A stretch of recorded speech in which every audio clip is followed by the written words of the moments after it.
Selamat pagi, selamat siang, selamat sore, selamat malam. Yang kami hormati Ibu Anita Galuh, SPD MPD, selaku dosen mata kuliah Psikologi Belajar, dan teman-teman yang kami kasihi. Pada kesempatan ini, kami kelompok 5 dengan anggota Angelina Cindy dengan NIM 191224021, Yosefina Noela dengan NIM 191224022, Yolenta Vidyasari 191224023, Celia Cahyono 191224024, dan Agnes Maximiliana 191224025 akan mempresentasikan hasil kerja kami dengan judul Hubungan Kecemasan dengan Motivasi Belajar. Selamat menyaksikan dan selamat belajar. Yang pertama, kita akan masuk pada pengertian kecemasan dalam belajar.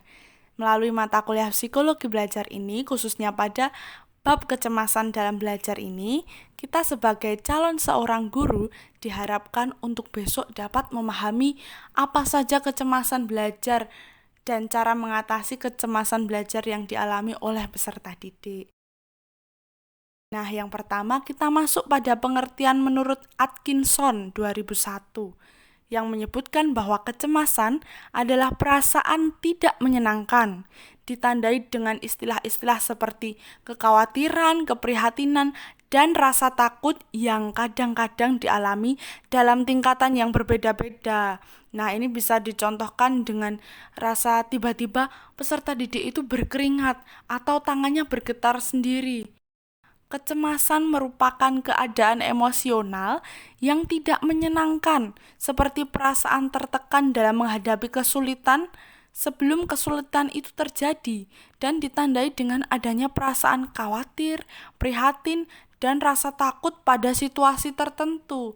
Nah, ini dapat dicontohkan ketika kita melihat peserta didik yang akan mengadakan atau menghadapi ujian itu sedang kecemas sendiri, teman-teman, sedang bingung, dan tiba-tiba dia izin ke toilet atau sekedar mondar-mandir, atau ya tadi bisa keringat dingin, begitu teman-teman.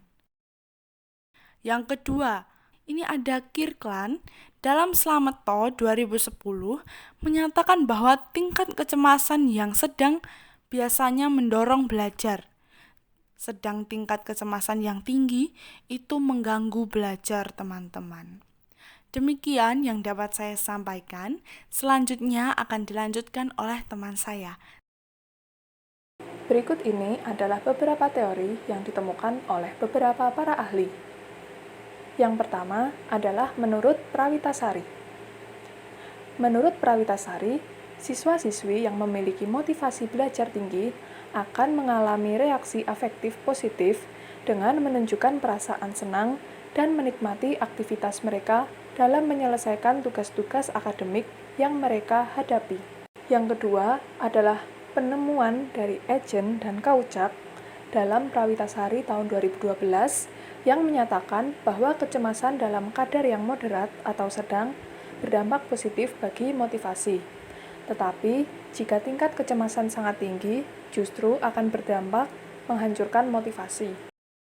Yang keempat adalah penemuan milik Fauziah et al. Pada tahun 2017 yang membuktikan melalui penelitiannya bahwa menurunnya motivasi belajar pada diri siswa terjadi karena pendidikan tidak sesuai dengan minat dan ketertarikannya, sehingga membuat siswa tidak memperhatikan pelajaran. Menurut Raudah, Budiarti, dan Lestari pada tahun 2015, yang menyatakan bahwa reaksi afektif negatif seperti stres akan menyebabkan penurunan semangat belajar dan cenderung menjauhi tugas-tugas akademik.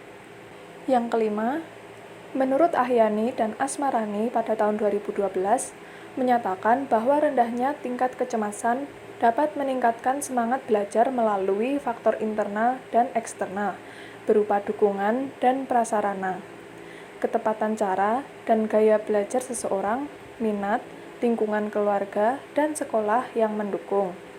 Selanjutnya yakni mengenai faktor-faktor penyebab tingginya kecemasan pada diri siswa. Menurut Ahmad Sudrajat 2008, terdapat faktor-faktor penyebab tingginya kecemasan pada diri siswa, yakni sebagai berikut. Yang pertama, target kurikulum yang terlalu tinggi. Yang kedua, pembelajaran kompetitif. Yang ketiga, tugas dan jadwal yang padat. Yang keempat, penilaian yang ketat dan kurang adil. Yang kelima, perlakuan guru yang kurang bersahabat. Yang keenam, mementingkan hukuman. Dan yang terakhir yakni sarana dan prasarana belajar yang terbatas. Selanjutnya adalah dampak dari kecemasan. Kecemasan sendiri akan menimbulkan beberapa dampak bagi siswanya. Tetapi, hal tersebut juga bergantung kepada siswa dengan bagaimana cara mereka mengendalikan dan mengatasinya.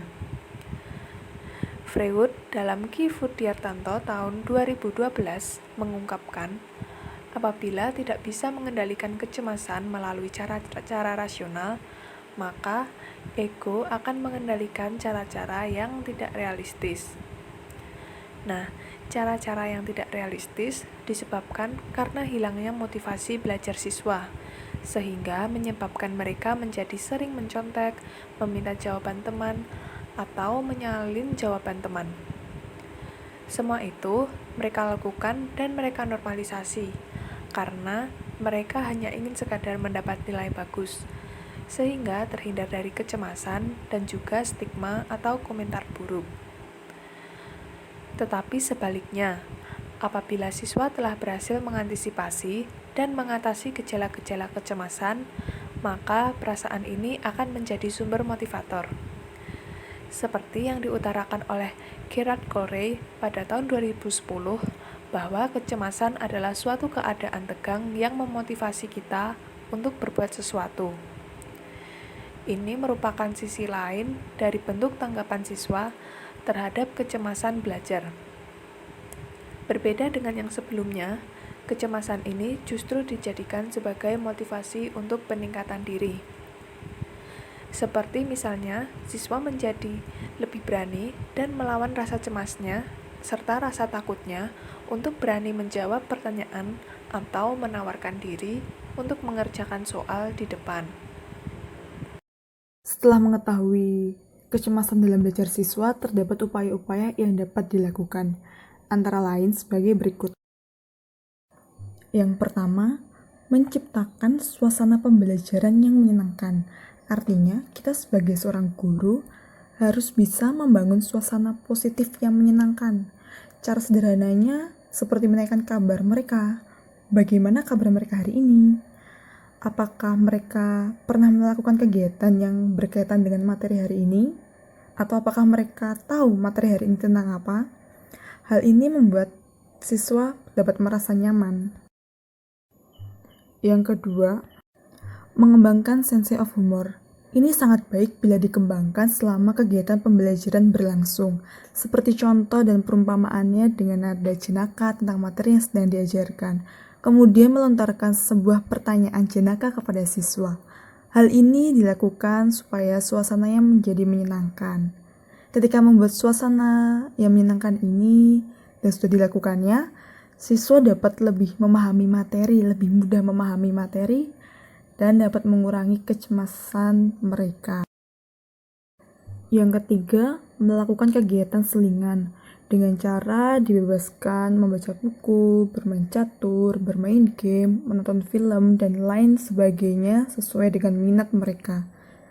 Hal ini supaya mereka bisa santai, supaya mereka tidak sepaneng, dan supaya mereka bisa merefleksikan diri mereka sendiri. Keempat, mengadakan kegiatan di luar kelas. Hal ini supaya siswa tidak merasa terkurung di dalam kelas dan siswa dapat merasakan suasana baru. Mungkin dapat diajak keluar sesuai dengan materi yang sedang diajarkan.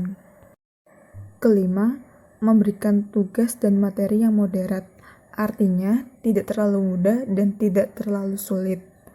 Lebih baik lagi, bila sesuai dengan KD dan indikator yang sudah dirancang. Kemudian yang keenam, menggunakan pendekatan humanistik dalam pengelolaan kelas. Yang ketujuh, mengembangkan sistem penilaian yang menyenangkan. Artinya, guru memberikan kesempatan siswanya untuk saling menilai antar teman, diri sendiri, dan guru. Yang kedelapan, guru menanamkan kesan positif dalam diri siswa. Kesembilan, pengembangan manajemen sekolah, yang artinya tersedia sarana dan prasarana pokok yang dibutuhkan siswa untuk kepentingan pembelajaran. Kesepuluh, menciptakan lingkungan yang nyaman, artinya terbebas dari gangguan, entah dari gangguan psikis, fisik dari teman ataupun guru. Yang terakhir yaitu mengoptimalkan pelayanan bimbingan konseling di sekolah. Artinya melalui kegiatan bimbingan ini, siswa dapat bimbingan konseling itu secara berkelompok atau melalui kegiatan ekstrakurikuler, sehingga ketersediaan konselor di sekolah sangat dibutuhkan sekali untuk mengetahui bakat dan minat siswa, sehingga siswa tersebut dapat menekuni suatu bidang yang mereka minati. Hal ini memudahkan guru dan siswa untuk berproses. Motivasi belajar. Motivasi untuk menggerakkan atau mengugah seseorang agar timbul keinginan dan kemauannya untuk melakukan sesuatu sehingga dapat memperoleh hasil atau mencapai tujuan tertentu. Motivasi belajar siswa perlu ditingkatkan dan dibina, serta perlu memberikan pemahaman kepada siswa tentang pentingnya motivasi dalam belajar. Terutama, pembinaan dilakukan pada siswa yang memiliki motivasi belajar pada tingkat sedang. Selain itu, pembinaan juga dilaksanakan kepada siswa yang sudah berada pada kondisi tinggi motivasi belajarnya, agar motivasi tersebut terus dipertahankan dan lebih ditingkatkan. Yang selanjutnya adalah hubungan antara kecemasan dalam belajar dengan motivasi belajar. Menurut temuan Kirkland dalam Slameto pada tahun 2010, menyebutkan bahwa tingkat kecemasan yang sedang biasanya mendorong belajar, sedangkan tingkat kecemasan yang tinggi akan mengganggu belajar siswa. Dan Eliot pada tahun 1996 juga menyebutkan bahwa pada dasarnya kecemasan dalam tingkat yang rendah dan sedang berpengaruh positif terhadap penampilan belajar siswa. Salah satunya dapat meningkatkan motivasi belajar. Sedangkan kecemasan pada taraf yang tinggi dapat mengganggu dan memperburuk perilaku belajar siswa. Selanjutnya, motivasi dapat ditingkatkan dengan cara 1. Motivasi belajar dapat dibangkitkan oleh suasana kelas yang kondusif, hubungan antara teman yang akrab, dan perlakuan guru yang bersahabat. Kedua, motivasi belajar dapat datang dari diri siswa. Kondisi kesehatan yang prima, baik kesehatan jasmani maupun rohani, menjadi dasar yang kuat bagi tumbuhnya motivasi belajar. Ketiga, belajar sebagai proses interaksi untuk mencapai tujuan yang akan lebih efektif bila ditunjang dengan motivasi yang tinggi, baik yang berupa intrinsik maupun ekstrinsik. Kesimpulan terkait hubungan kecemasan dengan motivasi belajar adalah ketika siswa termotivasi untuk melakukan suatu hal, mereka pasti ingin sekali untuk mewujudkannya. Dalam proses mereka untuk mewujudkan sesuatu tersebut, terkadang mereka diselimuti oleh rasa kecemasan atau rasa takut. apabila mereka tidak mampu memenuhi ekspektasi mereka sendiri atau ekspektasi orang lain. Tetapi, kemungkinan-kemungkinan tersebut juga kembali kepada siswa, tentang bagaimana cara mereka menyikapinya. Siswa dengan rasa cemas yang tinggi akan selalu merasa cemas, takut, dan rasanya ingin kabur dari sesuatu yang mereka hadapi saat itu. Tetapi berbeda apabila siswa memiliki rasa cemas yang rendah, mereka sebisa mungkin ingin tetap berusaha untuk mencapai tujuan mereka.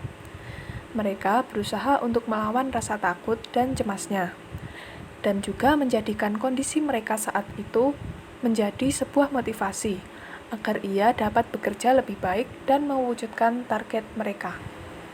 Demikian presentasi dari kelompok kami. Mohon maaf apabila masih ada kesalahan yang kurang berkenan. Sekian dan terima kasih.